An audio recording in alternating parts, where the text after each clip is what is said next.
Buenas noches, toda la verdad está en el aire a través de Luna TV, Canal 25, La Cora. Yo soy Tony Rodríguez, orgullosamente formando parte de esta gran familia. Y el panorama internacional cuenta de elecciones. Hay que sacar un poquito la guerra, hay que pensar menos en aquellas crisis. Y vamos a ver América Latina en términos políticos. De reciente se instaló una mujer en la presidencia de Costa Rica, y eso es una novedad. Colombia también organizó recientemente unas elecciones y habrá segunda vuelta.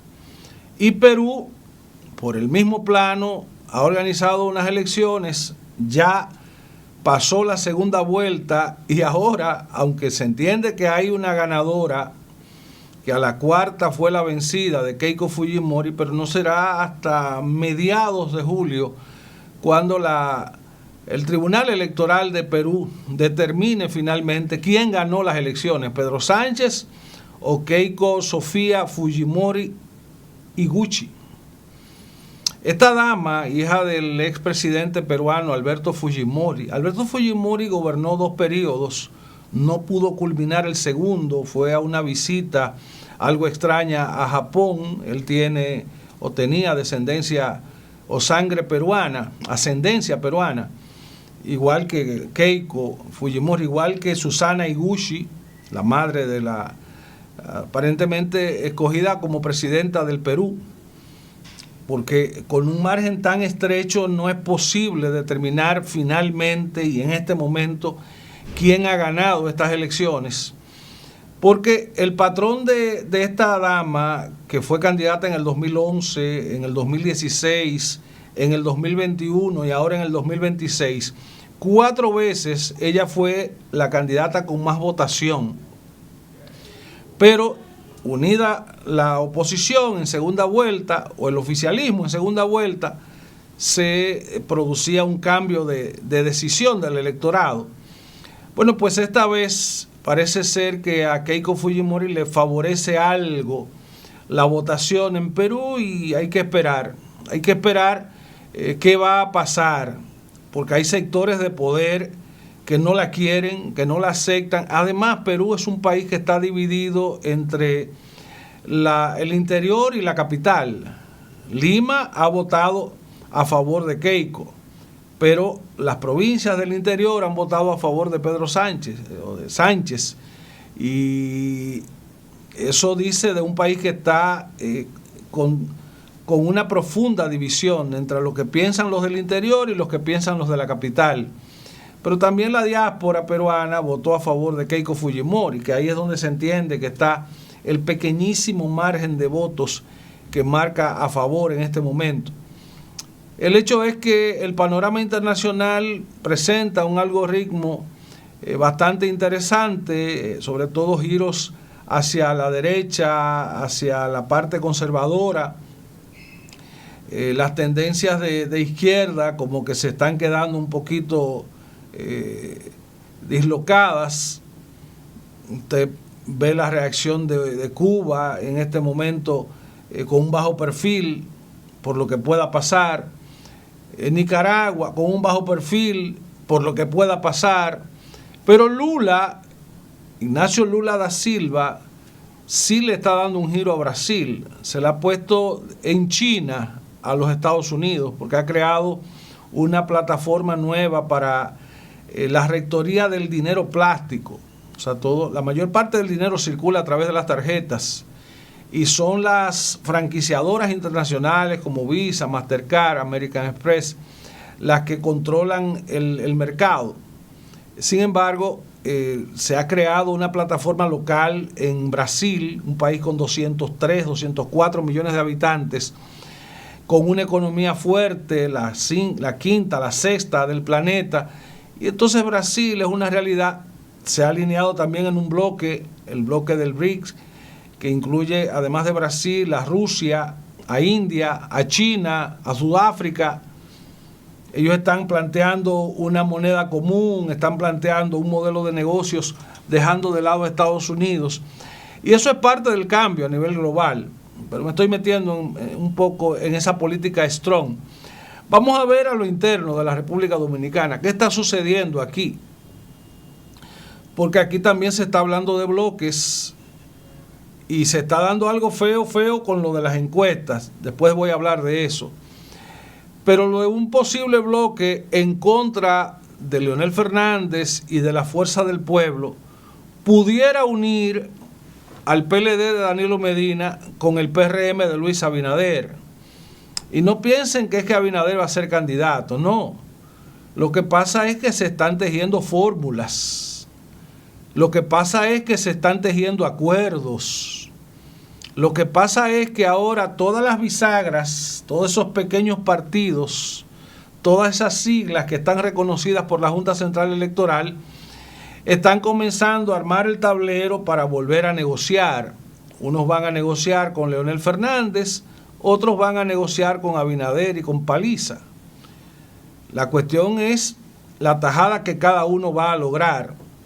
Si el PLD se alía al PRM, es probable que eso comprometa algunas alcaldías importantes, incluida la de Santiago. O sea, los PRMistas que andan sazonando liderazgos, que entiendan que si se da una negociación arriba, de repente le entregan la alcaldía o la senaduría a un aliado electoral. Ya pasó, ahí está Eduardo Estrella, aliado, que ocupó la senaduría y la presidencia del Senado. Pero hay casos como el caso de Tamboril, que es un aliado que está en la alcaldía. El caso de Licey al Medio es un aliado que está en la alcaldía. El caso de Hato del Yaque es un aliado que está en la alcaldía. El caso de Canca la Reina, Víctor Bretón, un aliado en la alcaldía. Todos esos fueron aliados al PRM. Es más, Guillermo Moreno, con Alianza País, fue aliado al PRM y por eso la hermana de Guillermo Moreno es la vicealcaldesa de Santiago. Y hay muchos casos así que se pueden repetir. O sea, decir, por ejemplo, que Luis Abinader ha tenido un desempeño exitoso como candidato presidencial en las últimas dos ocasiones, porque la primera vez perdió como candidato en el 16, perdió junto a Hipólito Mejía en el 12, que fue candidato a la vicepresidencia, porque también hay que entender esto. O sea, Leonel Fernández ha perdido 3 elecciones seguidas, en el 16, en el 20 y en el 24, pero él insiste. Ahí oigo un cortecito que está con el estratega político, asesor, Boicochea, hablando cosas horribles de Leonel Fernández. Bueno, diciendo cosas de Leonel que pudieron ser parte de una conversación entre ellos, que ya Leonel sabía que podía perder en el 20, que podía perder en el 24. Y decía, no importa, nos vemos en el 28. Señores, ustedes verán a Leonel Fernández aspirando en el 34. Para estos jóvenes que tienen proyectos pensando en el futuro, porque Omar Fernández está pensando en su proyecto en el futuro. En el PRM hay gente ahí pensando en proyectos en el futuro. Usted ve a un Wellington Arnaud pensando en el futuro. Usted ve a un Lobatón pensando en el futuro. Ulises Rodríguez en Santiago, que ha dicho que a él lo aspiran a la presidencia, está también pensando en el futuro. Pero hay otros que están pensando en el siempre. Leonel Fernández piensa en el siempre seré candidato. Balaguer siempre fue candidato. Desde el 66, Balaguer fue candidato en todos los procesos electorales hasta el año 2000. Cuenten ustedes, elecciones cada 4 años. Entonces aquello de que Felipe González en España fue 6 veces candidato, Keiko Fujimori 4 veces candidata hasta ahora, perdiendo elecciones. Lula igual fue candidato varias veces, perdiendo elecciones. Pero eso decían también en Estados Unidos de Abraham Lincoln. Perdió primero varias veces hasta que fue presidente y se reeligió y lo mataron ya cuando estaba reelecto. Porque lo asesinaron a Lincoln. Estados Unidos ha visto morir a varios presidentes por esa vía violenta. El caso de Kennedy. La República Dominicana ha tenido varios presidentes que han caído por la vía violenta, el caso de Pepillo Salcedo, el caso de Gaspar Polanco, el caso de Ulises Gerox, el caso de Ramón Cáceres, el caso de Rafael Trujillo. Ahí han 5 que estando en la ñoña presidencial se lo han lambido. No los opositores, sino los amigos, los más cercanos, porque tu peor enemigo es el que más te conoce. O sea, tu peor enemigo puede ser hasta el que duerme contigo. Dejen eso ahí. El asunto es que la alta política ha comenzado a desatarse. Leonel Fernández tendrá que amarrar bien acuerdos para poder constituir un bloque bastante competitivo, porque evidentemente que el PRM está buscando lo mismo, está buscando amarrar con el Partido Reformista, está buscando amarrar con el partido de Eduardo Estrella, está buscando amarrar otra vez con Julio César Valentín, está buscando amarrar con Guillermo Moreno, está buscando amarrar con Danilo Medina. Por eso no se sorprendan ustedes que algunos de esos que hoy suenan como aspirantes presidenciales en el PLD, ahorita lo sueltan como candidatos a la senaduría o a la alcaldía en algún pueblo, en alguna provincia. Ya aquí en Santiago han medido a Abel Martínez como candidato a la alcaldía. Entonces, Margarita en la capital ha sonado como posible alcaldesa también, en un acuerdo probable de un frente contrario, no opositor, un frente contrario a Leonel Fernández, porque son 2 frentes los que se van a enfrentar en el 28 aquí. Y hay gente que ya está comenzando a tirar la toalla, ¿eh? Hay gente que está hasta comenzando a cambiar de perfil. O sea, mira, yo decía que quería hacer esto, pero bórrame ahí, mídeme por aquí, por favor. Wellington Arnaud parece ser que está tirando la toalla. Parece ser que está tirando la toalla. Él dice que no tiene que ser ahora. No tiene que ser ahora lo de la candidatura presidencial.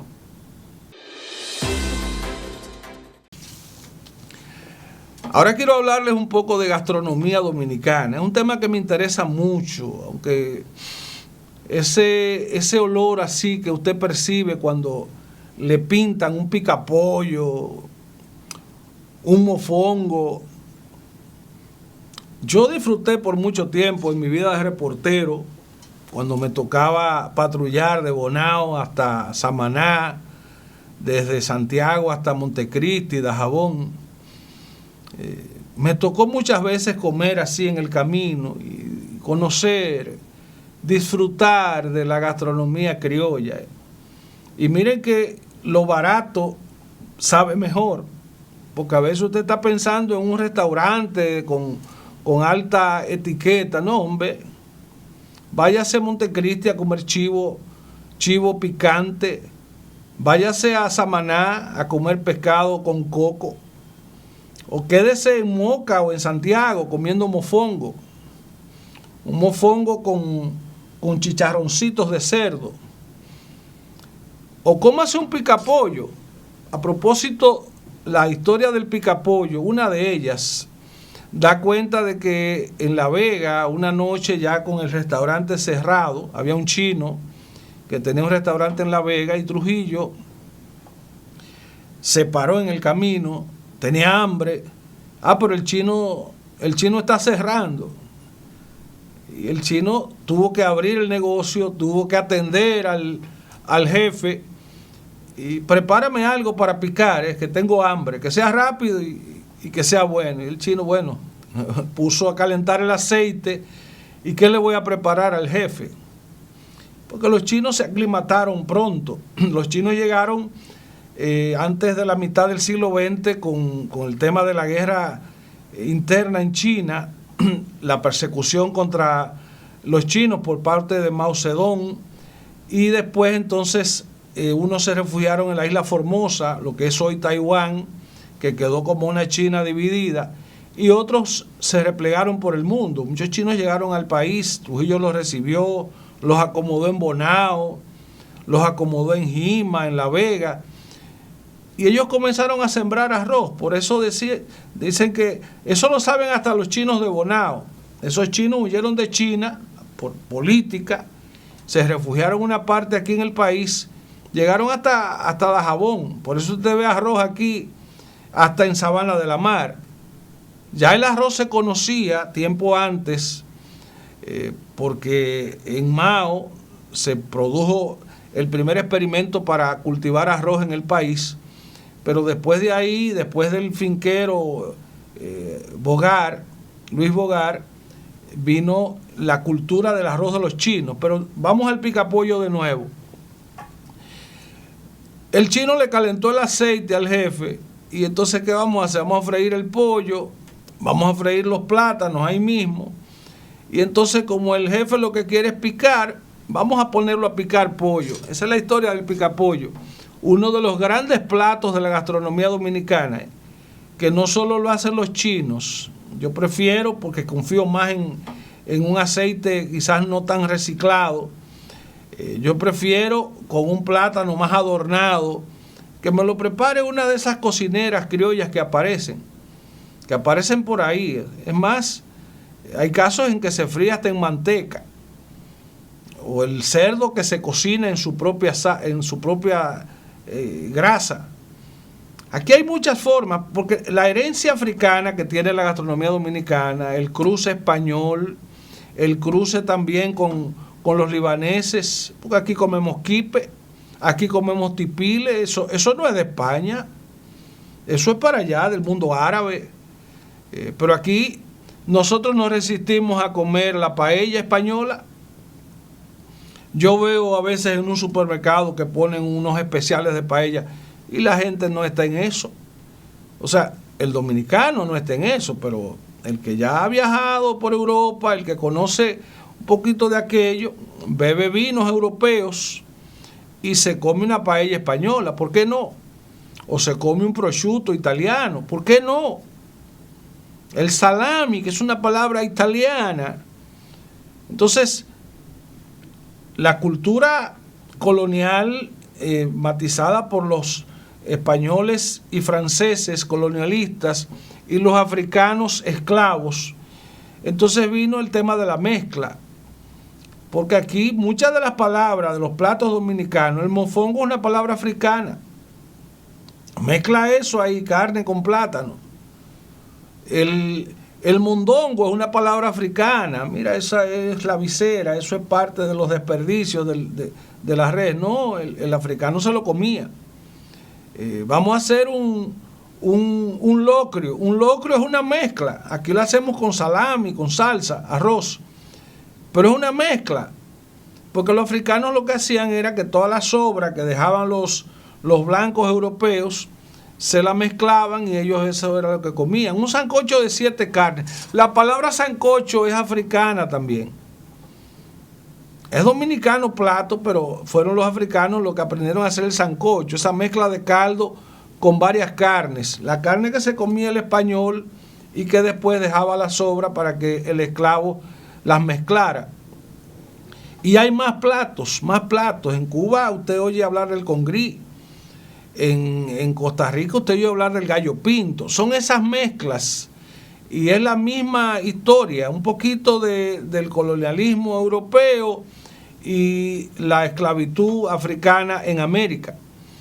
Entonces de esto sale toda una rica gastronomía, porque señores, hoy abren picapollo en Estados Unidos, abren para vender puerco asado dominicano en el Bronx, por ejemplo, en Nueva York.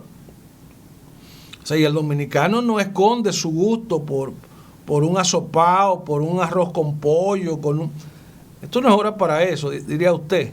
Hay que ver cómo está su salud, cómo está la grasa en su cuerpo, cómo está su nivel de colesterol, porque si no, mi papá llegaba a veces de madrugada y le traía un sándwich completo a mi madre, y mi madre se levantaba a comer. Ella no quiere que le recuerden eso ahora, pero yo sí me acuerdo, porque yo también comía. O sea, llegó un cubano. ¿Ustedes saben lo que es un cubano? Ay, Dios mío, hablemos de gastronomía.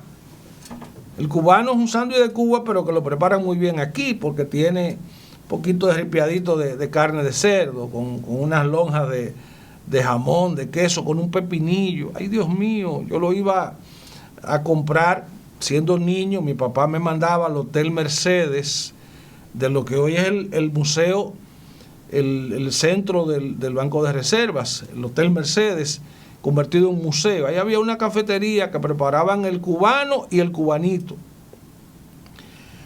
Pero yo recuerdo también un cocido. Esa es otra mezcla. Un cocido. Mi papá me mandaba a un sitio que llamaba La Fonda Especial en La Joya. Yo era el muchacho de los mandados. O me mandaba donde Marina, a Pueblo Nuevo, a buscarle una sopa de pata de vaca. Los que beben y amanecen los lunes ahí medio tumbados, saben, si tienen la historia, lo que era Marina en Pueblo Nuevo. Había otra también famosa, creo que la China. Después en el Ciruelito, por ahí, había un sitio que era también para los noctámbulos. Después, más recientemente, estoy hablando de Santiago, un supermercado que amanece, que también prepara todos esos condimentos, porque entonces, después que usted tiene el estómago lleno de alcohol, no hay nada mejor, no hay ningún maridaje mejor que darse una carga de esa gastronomía vulgar que los dominicanos le hemos aprendido a poner etiqueta. Porque yo he visto en fiestas de ricos bebiéndose un yun yun, un frío, o sea, una barquilla de pobre que la venden los haitianos ahora en las calles. Señores, hablemos después de lo que es la gastronomía dominicana, porque esto se pone bueno.